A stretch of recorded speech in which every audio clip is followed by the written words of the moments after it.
Hey guys, welcome to my disaster area of a kitchen. I have been commissioned to do a project, make a dragon for somebody, and I needed certain colors of yarn. Specifically, orange, blue, and green are this person's favorite colors.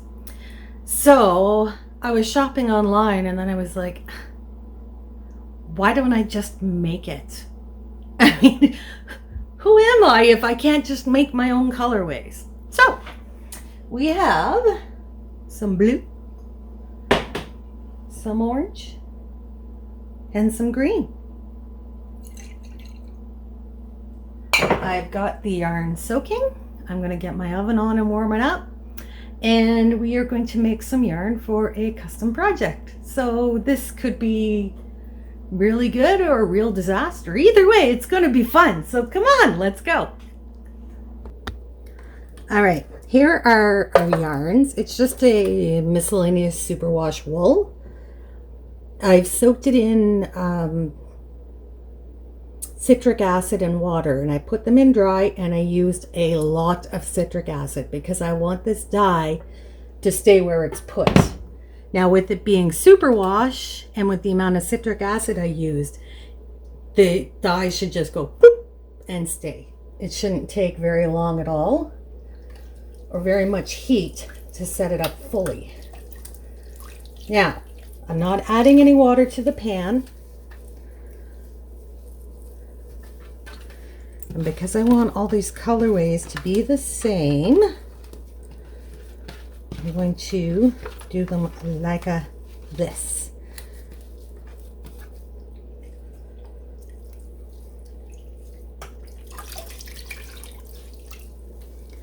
Now, I also want it to be just one spot on the skein where we have different colors. So it's going to be like predominantly orange with a little bit of blue and a little bit of green to kind of give some scale look things in amongst all the crochet. But I want it to be predominantly orange.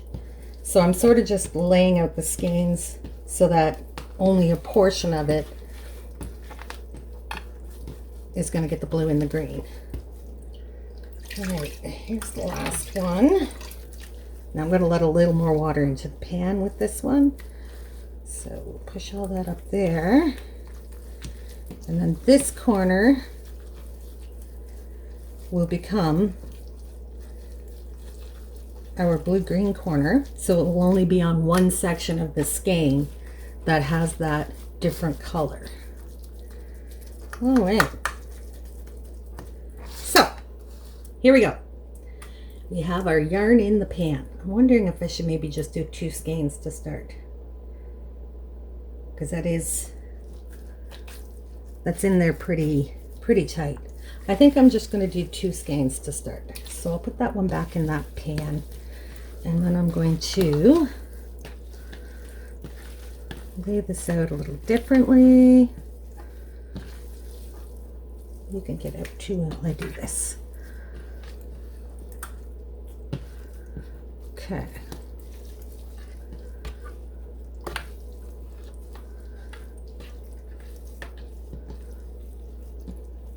There. That'll be our blue-green section, and we'll be on the other side of this. So then we will take this skein and we'll line up our blue-greens.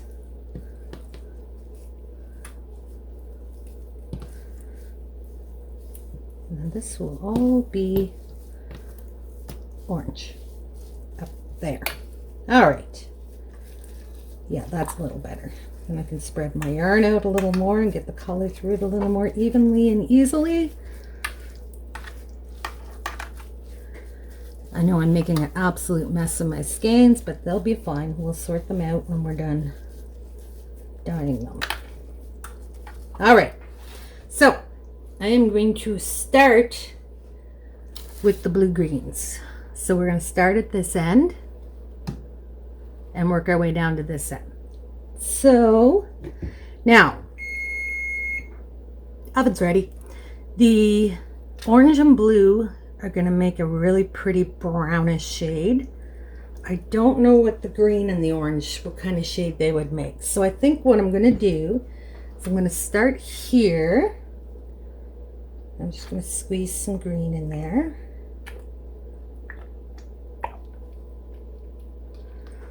And then just push that in.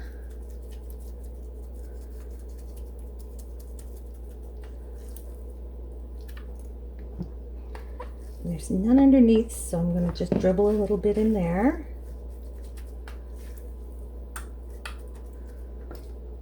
And we'll give it a little more. I want some really vibrant colors for this, so I'm going to add a fair bit of dye.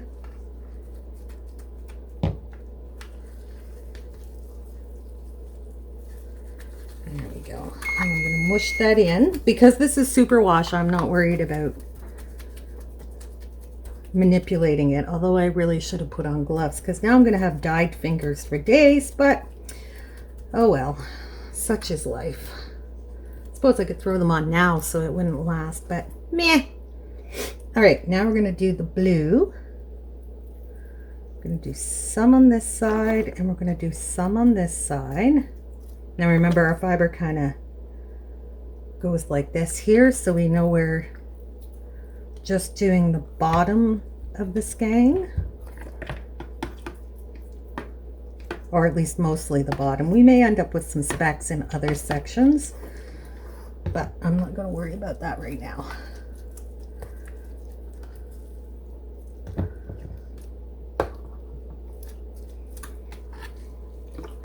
And this is the reason I don't have any water in this pan as well, is so that it's not, the dye is not traveling. It's staying exactly where I put it.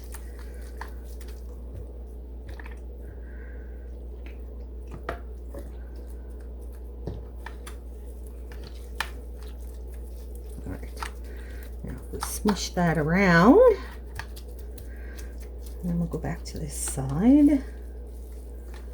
We'll do some more under there.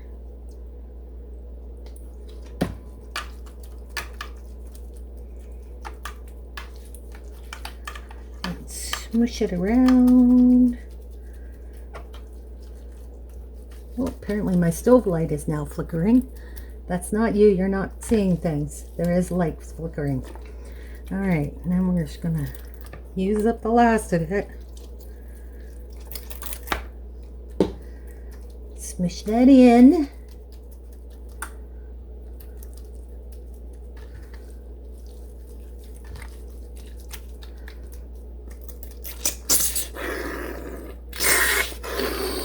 It's like Darth Vader.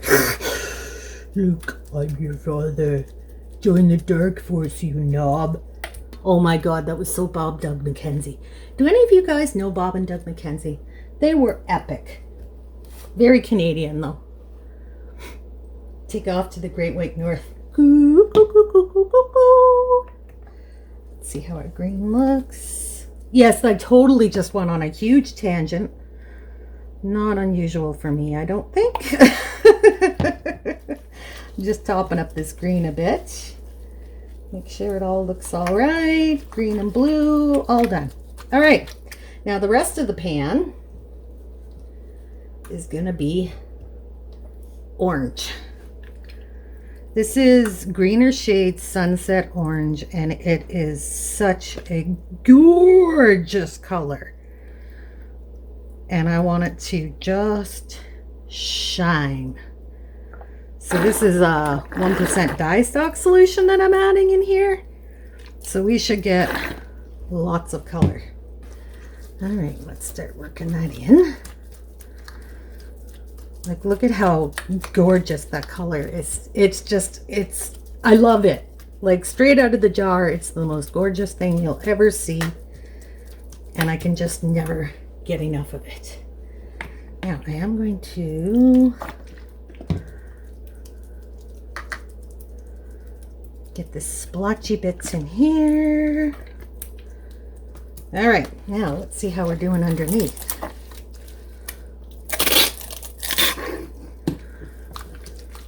Now, because I am using superwash and I put it in a very high acid bath.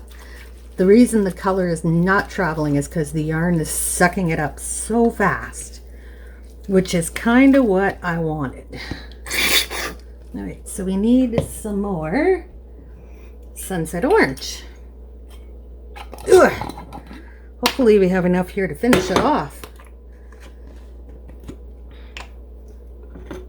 Now I'm just not sure how that blend at the end is all going to turn out.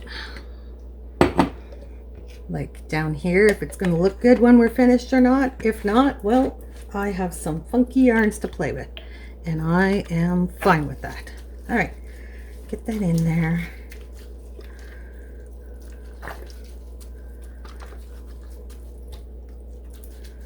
Now I do want a little bit of tonal variation in the orange, so I'm not as worried about getting every drop of white, because that'll give it some contrast.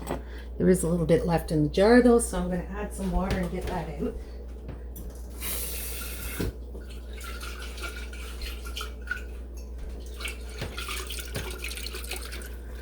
All right, how are we doing?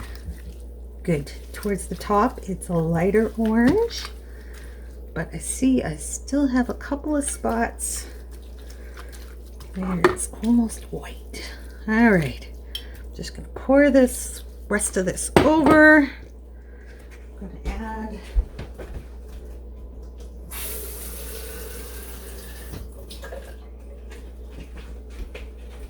since I have to rinse the bottle anyways, I might as well get that last little bit of color out. There we go. And this is why you should wear gloves when you dye. It'll wash off in a couple of days. Oh, I'm such a bonehead. All right, now that water level's pretty good. I just want to add just a teensy bit more. So I'm going to use some of my citric acid water from the soak and just give it a little pour over the top so I'm not disturbing things. There we go. And grab my tin foil. And I'm going to pop it in the oven for 20 minutes and we'll come back and see how it's doing. Back in a bit. All right, it's been 20 minutes. Let's have a look-see and see how our yarn is doing.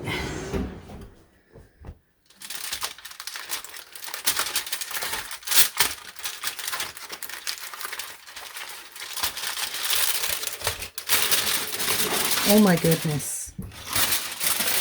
That actually looks really pretty.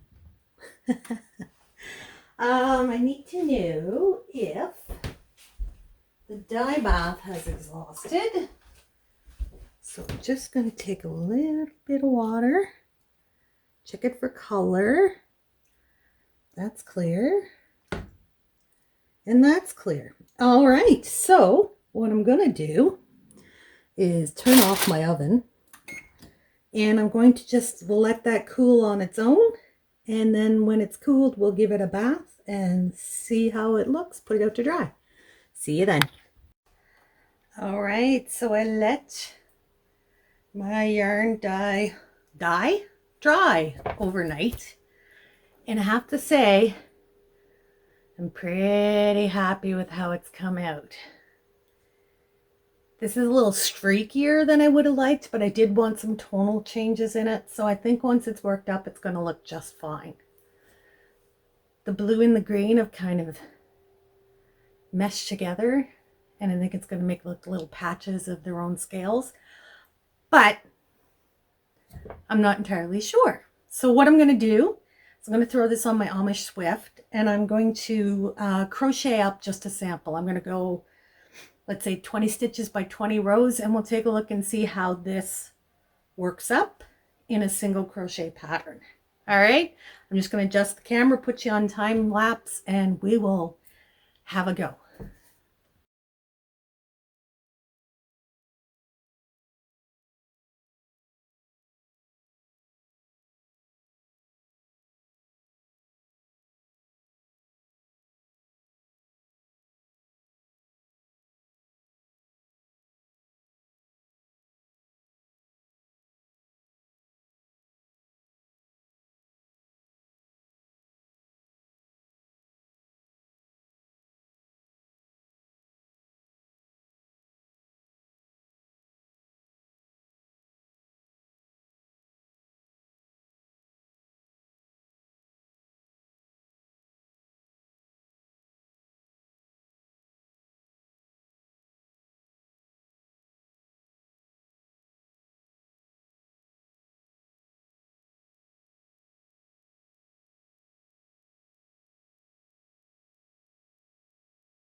All right, I was going to continue swatching, but as we all know, I'm impatient.